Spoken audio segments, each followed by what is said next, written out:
I'm Mrs. Taraporewala, the daughter of Baidul, and my daughter Shirin. We had come to India many years back when Baba had called us. And actually Baba met us when he had come to Iran, to our place, when I was a little baby. Now what shall I? And then when we came in 1939, Baba was very pleased to see us, and we were really so happy that we met a person of very unusual personality. So the first thing we did was to see Baba and embraced him, as he was so loving in his way. And my family, my sister, my mother and my father, we all came back to Baba, and Baba instructed us that we should stay in the ashram as he wanted us. And we were for a short time in Merazad down below. That is till we got accustomed to his ways, that were his orders and all that was given to us. And then he took us up to the Meherabad, where his present tomb is. And there we stayed many years in the ashram with Baba and enjoyed his lovely company. And of course, he used to give us lots of orders. We had to obey and do as he wanted us to do. We were in the ashram for many years with Baba, and we were brought up just like Baba's children. And we had to obey his orders. And sometimes to test us whether we will tell the truth, he would ask us that we had done anything, and we would be willing to tell the truth. So we would insist on asking till we would be given and tell the truth finally. Once what happened, I had gone to some tree which were the poisonous berries, and Baba asked me, "Did you eat that berry?" So I thought Baba was going to scold me. I said, "No, Baba, I did not." So again he said, "Now we tell the truth." And he started petting me. So I said, "Baba, yes, but it was not so much bitter, so I ate it." So he said, "That is poisonous, you will kill yourself." So after that, I knew he was not going to do anything, he was loving, so I admitted, and so he was very pleased about it.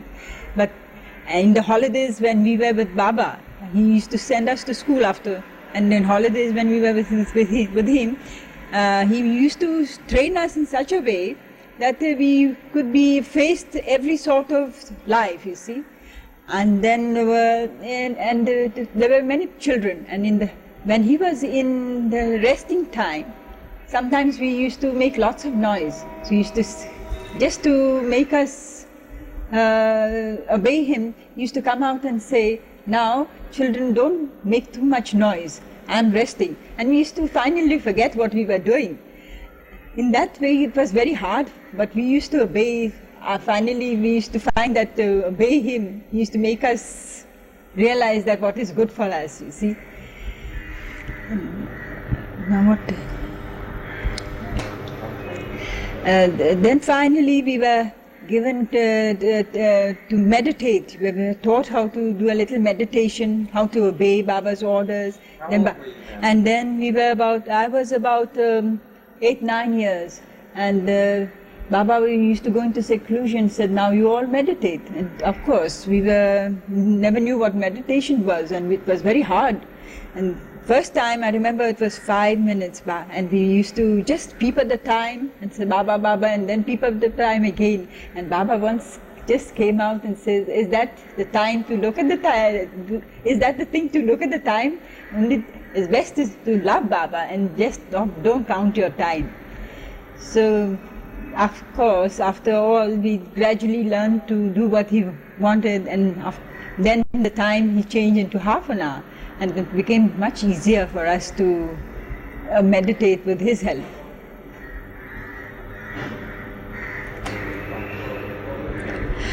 In the ashram, Baba used to always have little meetings, and then bell used to ring, and the Westerners and Easterners, we had to rush to Baba. Baba's calling, "Come on, run." And so we had to leave whatever we were doing and come. Some of them, of course, it was difficult to leave certain things and run to Baba, so we used to grumble. So Baba used to ask, what's the matter? One day there will be a time when you'll be longing to hear a little bell ringing like that, and to hear Baba's clapping and calling you. Just wait and see what will happen as the days go. Now you may grumble, but afterwards you'll repent. So we were very happy in that respect when he used to explain things. Then he used to be, sometimes he used to scold us, and the next moment he was so loving and compassionate, and he used to give us sweets and then tell us things, what is good for us and what is not good for us. And he used to take us, for a long walks, and while taking for a walk, he used to also have test us, what we would be, good for, and what we should do, or what we should not do. In this way we were very... Of course, it was not very easy to obey his orders. Sometimes we used to break his orders. Just to test us, he used to tell us many things to do. And then how did Baba test you? Sometimes he used to say, now don't eat this. This is not good for you. Or that is orange which has fallen from the tree. Don't pick it up. And so he just left us there with plenty of oranges on the ground. But I remember once he told us that, and we just about to turn and says, is that the order you are obeying? In 1939, Baba travelled from Ahmednagar to Bangalore in the blue bus with the Westerners and Easterners together. And everywhere we went, it was all rush and hurry, because Baba wanted his work to be done in such a hurry. And the only thing was that we had to pack and unpack in a short notice, you see, whenever he wanted. And it was a rather difficult time for everybody. It was to test our discomforts and all that thing. And sometimes he used to be very kind and give us all that we asked for. Sometimes you just to go through all those hardships, he used to just test us and say, no, you must not have so and so things, you must bear up, and you have to go through all those difficulties. And naturally, he finally showed us that all these worldly things, which had no significance with spirituality, and to have both happiness as well as spirituality, one should go through all sorts of difficulties. Baba says to be with him life was not a bed of roses. You have to advance one's soul. You have to have all sorts of experiences. When you say it wasn't a bed of roses, if you explain a little bit about that part, some of the rough parts. Of course, you have to sacrifice all the good things you want, all the pleasures you want to enjoy. What were some of the things that you had to sacrifice that you were? I practically what Baba said to what was necessity we used to have. And the rest, you see, the worldly pleasures, he tried to teach us those were not necessity for everybody, you see. For a soul to advance, every person had to go through all sorts of difficulties, whether pleasure, happiness, sorrow, you have to have it. But mostly... What were some of the difficulties that you went through? Well, so sometimes, you see, it was hard to obey him.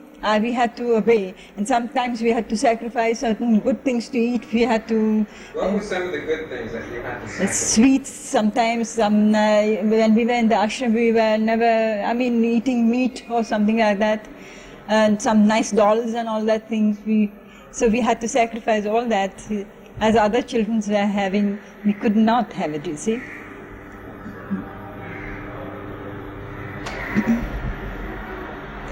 I was about 4 or 5 years when my mother took me to Guru Prasad for darshan, and Baba was sitting in a room, and they were surrounded by a few people, and I was quite small, and we had to sit for a long time over there, so I became tired, and I stretched my legs out.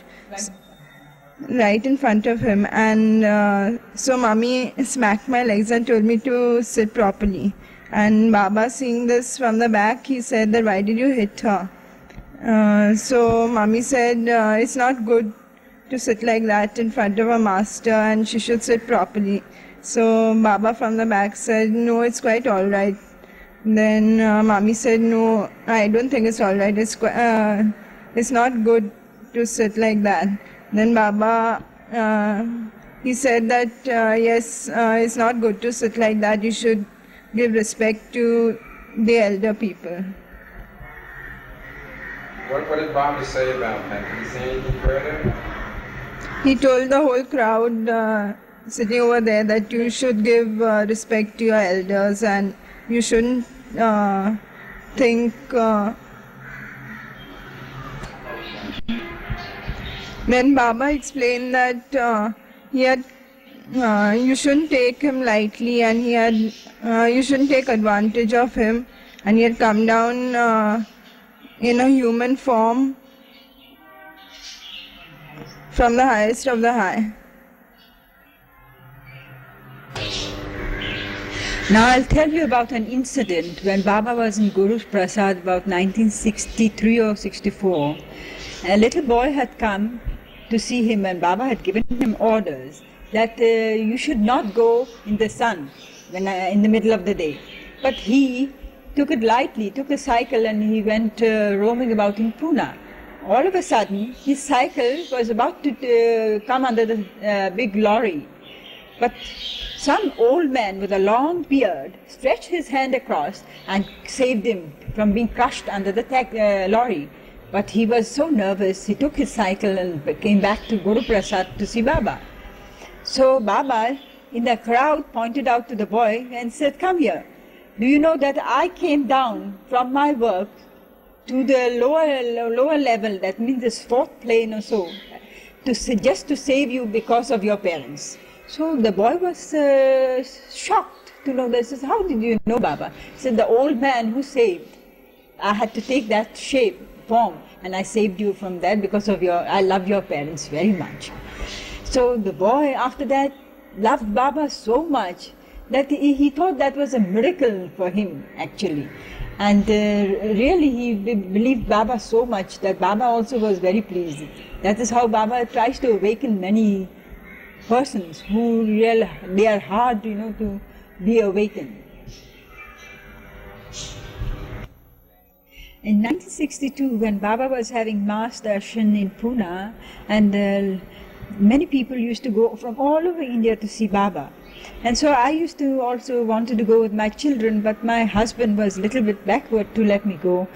So I used to make all sorts of excuses, but I used to manage to run away from him. So we had a little conflict every time I had to go to see Baba. So I said, no, never mind, I must go. I used to take the children, but as soon as I reached the Guru Prasad, where Baba was, the first thing he would ask, did you have a little conflict with your husband when you came here?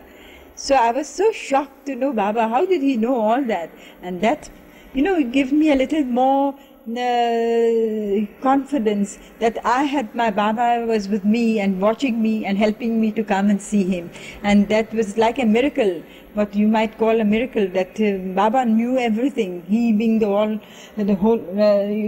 having the whole universe in his hand.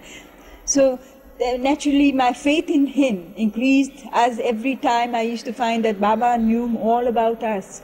He was guiding us, protecting us and helping us. Otherwise it was not possible to come and see him without his help, you see. That made us so happy that we had somebody great to look after us. And which one was that?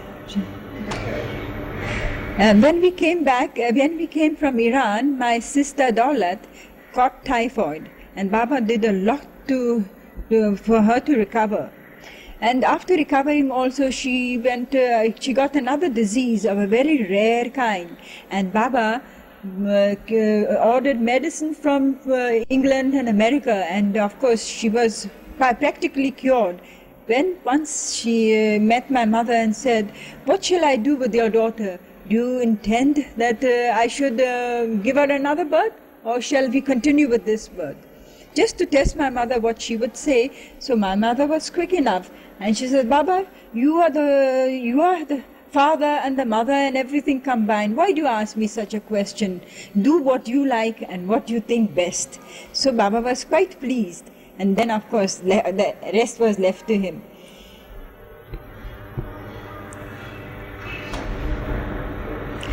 Baba, in his own way, was very merciful with the poor, with the rich. He knew how to deal with everybody. But the only thing he wanted everybody not to hurt anybody. He said that the heart is a very delicate organ, and that is the place where God always resides. It is not the temples and the palaces or anything like that, but the place which is most secret is your own heart. And he used to always tell everybody that to hurt one's feeling was a wrong thing to do. You can do anything but never hurt anybody's feeling. So many a times Baba would be eating, and when in the company somebody would come along, and immediately, supposing that person, maybe a poor or any rich person, he would immediately take some food from his own plate and make that party have it. And supposing a party comes without clothes, or he is in need of money, immediately he would ask his closest disciple, just go and get so much money for that party, or just go and get a cloth, or he would take, if necessary, he would give his own shawl, or he would give his own coat, take it out and give it. And that would make us, realize that we should also do the same. We were so entranced to see the master doing that. And it was just like a picture, seeing him doing all sorts of things, you see. And playing with the little urchin boys sometimes, he used to cuddle them. We used to say, my Baba, that fellow is so dirty. Why does he do? But he said, no, he's got a very good heart. You don't know him. So he used to teach us to mix with every sort of people, to be kind, and at the same time being generous, not to be, hurt anybody's feeling by. Many a times with Baba used just to test us whether we would tell the truth. He would say, now, yes, you, now tell me what you are thinking about. And so we used to sometimes tell the truth, and sometimes we used to fib. So Baba said, no, that is not. Come on, out with the truth. And till I finally been taught now he is too strong for us, we used to just tell the truth, and then he says, now you are right.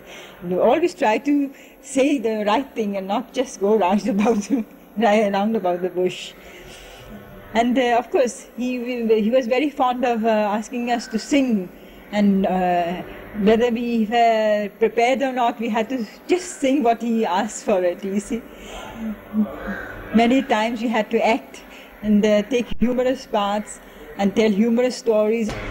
Many times Baba used to tell us to tell him humorous stories and act. And once I had to do some acting about the milkman, and on the spot, after all, I never knew the language of the Indian language because I had come from Iran, and so I went on with all sorts of funny sayings, and Baba was quite pleased, and they said, oh, go on, now do a little more, and of course we became more enthusiastic and did more, and so he was very pleased about that. Jai Baba. Jai Baba. Jai Baba. Jai Baba.